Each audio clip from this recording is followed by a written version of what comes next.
ఇంట్లో మనం పూజ చేస్తున్నటువంటి ఫోటోలు, చిత్రపటాలు కొంచెం జీర్ణావస్థకు వచ్చినప్పుడు కొన్ని ఫ్రేమ్ సడన్గా ఊడిపోవడం, కొన్ని సందర్భాల్లో మనం వాటిని శుభ్రం చేసే క్రమంలో పగిలిపోవడం లాంటివి జరుగుతాయి. సహజంగా ఇక్కడ మనకు ఒక రకమైన భయం ఉంటుందిగా గురువుగారు, మన చేయి తగిలినప్పుడు ఆ గ్లాస్ కానీ ఫ్రేమ్ కానీ లేదా మీరు చెప్పిన చిన్న చిన్న విగ్రహాలు కానీ పగిలినప్పుడు దాన్ని దోషంగా ఏమన్నా పరిగణిస్తారా? దానికి ఏమన్నా చెయ్యాలా?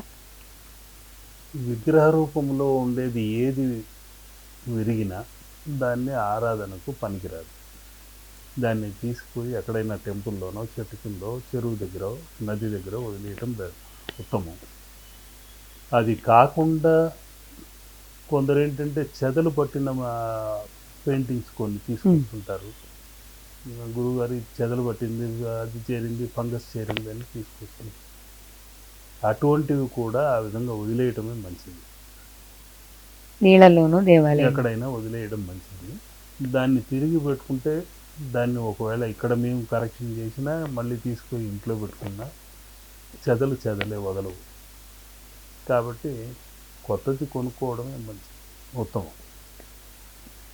అంటే అది దోషంగాను లేకపోతే దానికి పరిహారం లాంటివి ఏమన్నా? అటువంటిది ఏమీ లేదు. కృష్ణార్పణం, వైష్ణవ తత్వంతో ఉన్నవారు కృష్ణార్పణం అంటూ వదిలేయాలి.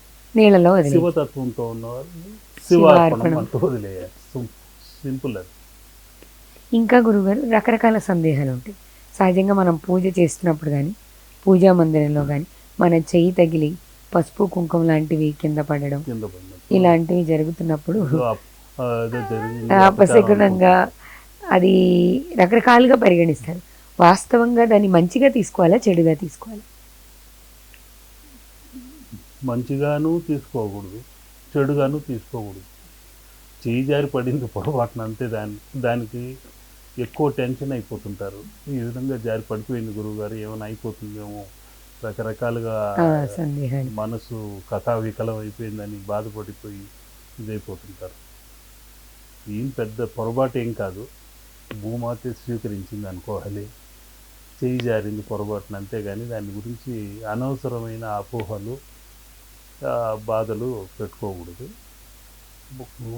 ఏదైనా పొరపాటు జరిగితే క్షమించు తండ్రి అనే ఆ స్వామినో అమ్మవారిని క్షమించు తల్లి అని వేడుకుంటే సరిపోతుంది. దాంట్లో తప్పేమీ లేదు.